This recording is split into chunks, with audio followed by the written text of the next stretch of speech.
The letter sat on my kitchen counter like a guillotine, its red ink screaming final notice. Rent was overdue. Again. 3 months to be exact. I'd been dodging Mr. Dalton's calls, hoping for a miracle, but miracles don't come for women like me. Not in this crumbling apartment with its crumbling lights and peeling wallpaper. Not in this city that chews up dreams and spits out despair. My fingers trembled as I traced the words. Eviction proceedings will commence in 7 days. 7 days to find $2,400, 0 cents, or lose everything. I'd lost my job at the diner 2 months ago when it shuttered without warning. The manager had shrugged, muttering about corporate decisions, and left me with a final paycheck that barely covered groceries.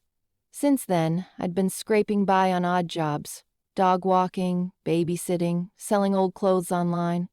But it wasn't enough. Not for rent, not for my sister Ellie's college tuition, not for the life I'd promised her after Mom died. Ellie was 19, brilliant, and counting on me to keep us afloat. I couldn't let her down. Mr. Dalton, my landlord, was a hulking man with eyes like polished obsidian, cold, unyielding, and always watching. He'd been oddly patient, letting my late payments slide with a tight-lipped smile that never reached his face. "We'll work something out, Claire," he'd say, his voice smooth as oil. I hated how he said my name, like it was something he owned. But desperation makes you ignore red flags, and I was drowning in them. That morning he knocked.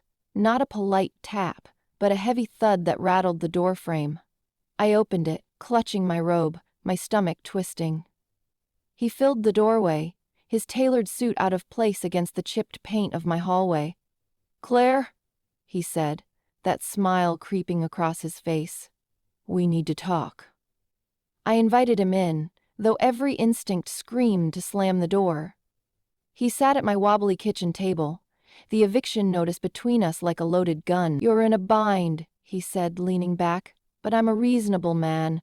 I don't want to see you and your sister on the street." I swallowed.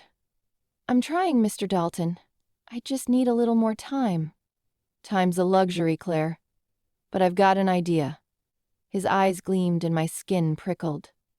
"A favor, let's call it. You host a dinner for a few of my business partners. Cook something nice, smile, make them feel welcome. Do that, and we'll call it even for this month's rent." I blinked, relief warring with unease. A dinner? I could do that. I wasn't a chef, but I could whip up a decent lasagna. Just